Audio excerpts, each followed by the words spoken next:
Okay, so hey, I guess I'll start off where I know you like to start. As much as there were big shots throughout this one, defense really down the final 10 minutes of this thing. You outscored Georgia Tech 17-8 over the final 10, and I think they missed 8 of their final 10 from the floor.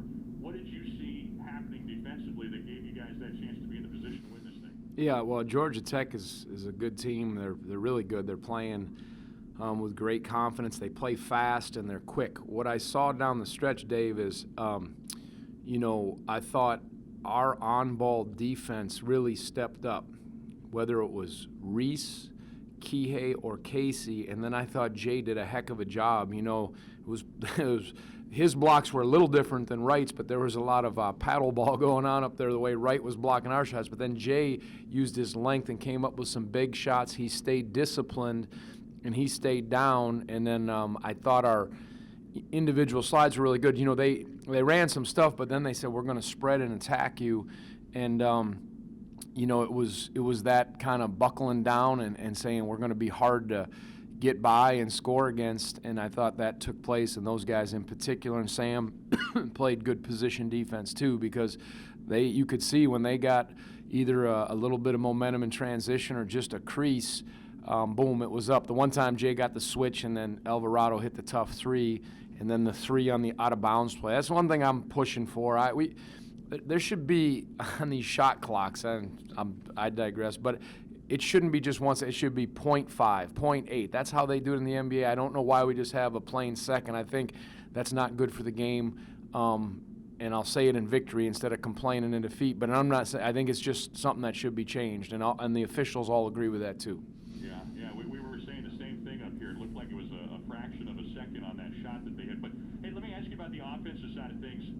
Sam Hauser, for the second straight game, 4 of 5 from three-point range. I know he's done a lot of things for you outside of that three-point shot, but now that thing's starting to fall, how does that change things? Yeah, I thought our two seniors really carried us. Those guys, our two fourth years, Sam and Jay down the stretch really kind of took over the game. Kihei, struggled at times, but boy, did he make a tough shot, tough layup. And I thought the one he missed that would have stretched it out to maybe 5 was a tough one, but Kiehei's shot was tough. But Sam and Jay offensively made some really nice plays. And, the guys that played did a real good job out there for sure. But Sam's ability he got hot, kind of brought us back. Jay, made a real big shot out of that underneath out of bounds with 3 seconds left. But some nice alley-oop plays and there's some good high-level play going on out there on both teams. All right, thanks, Tony. I'll hand it Okay, off Dave. to the guys.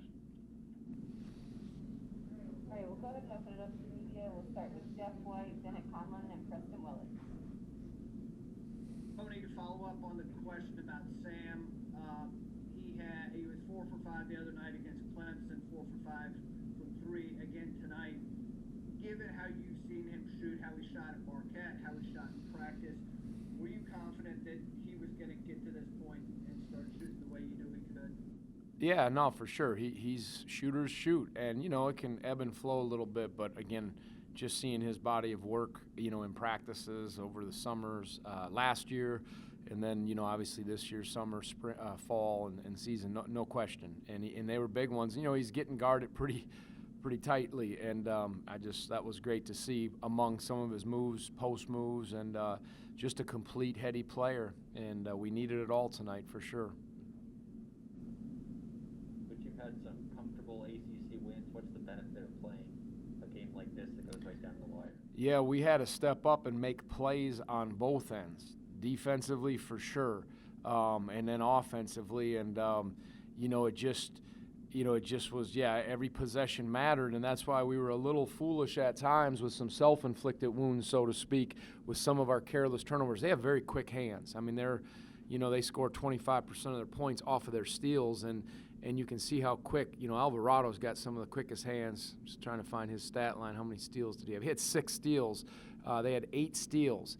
And, whether it was our post guys, they're slapping the ball away, or they're just anything loose, really, really quick. So you had to become, we like to use the word ball strong. And I thought Kihei took better care of the ball in the second half. I challenged him at halftime and pretty much during the game, and we were surer and sounder. And then both teams were playing hard, and it was just who's gonna flinch first or wear down. And it was a game that you had to win because they weren't going to lose.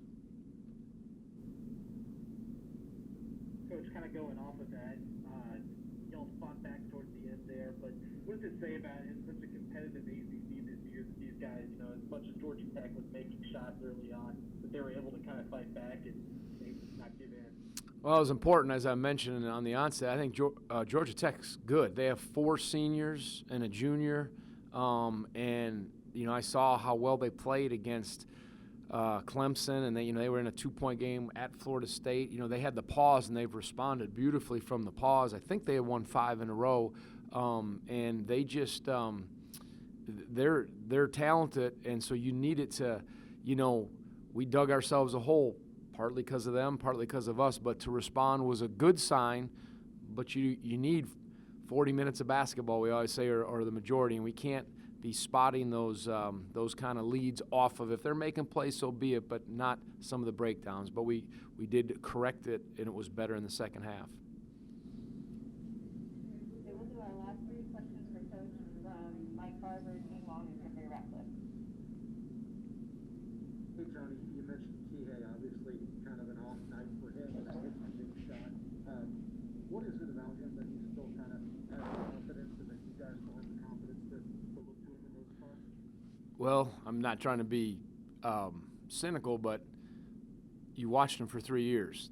I think that's why. He's a winner. I just see what he's done in big settings. Now, he's more disappointed probably in himself than I was in that first half. And, I sat him. I mean, you look at stats, and I hold my guys, especially guys like him who's an upperclassman who's played a lot, to a high standard. And there's a soundness and a sureness that's needed. And we can't have our lead guard get us in those spots. He responded in the second half. And he plays an aggressive game, and he has to be on the edge to an extent, but he crossed the line a few times, and then defensively he did for him. But again, he righted it, and of course, a player has to know that those guys that are playing that much. All right, I got confidence in you, I got trust, but straighten up. And I thought he did a good job. And as I said, I watched him. I've seen him, over in high school. I've seen him his first year, second year, and now in his third year. So of course I have confidence in Kihei. He's a warrior. Hey, Tony, a week in between games, did you feel there was any rust at all? Was that play any part in maybe falling behind at points? I think Georgia Tech's good, as I said, and I don't think so.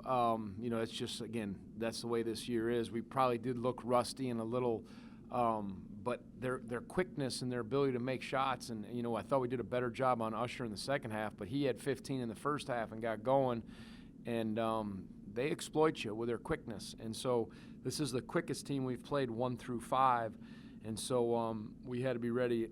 Who's to say for sure if that? I mean, maybe we were more prepared, so I guess we'll look at it that way. But we did need to, I think, start sounder and better. Too many unforced turnovers. I shouldn't say unforced, but just we weren't sure enough with their quickness in their hands. Hey, Tony, you guys were down 9 points with 9:43 to go, and then what can you talk about what you talked about in the huddle? Sam came out and hit back-to-back threes from that point, and he and Jay, as you mentioned, took over and scored 15 of your last 19. Yeah, no, we're walking down the hallway to this room, and Bach said this is your fifth-year seniors did what fifth-year seniors, needed to do, and they kind of took over the game in the right way, and we needed it. We tried to, once Sam hit one, we tried to get an action for him, and it worked. And Jay made some big plays, and again, I was as pleased with Jay on that defensive end as much as anything. But some of those alley-oops he caught, and then I still think that shot he hit on that little, maybe 3 seconds left on the underneath out of bounds, that was significant. I mean, I know it was just a little mid-range shot, but we needed that, and so those two guys really stepped up, and again, again, the experience showed, and now we got to be, get tomorrow, prepare tomorrow, and be ready for a Syracuse team that must have really played well against Virginia Tech, because I know how well Tech's been playing.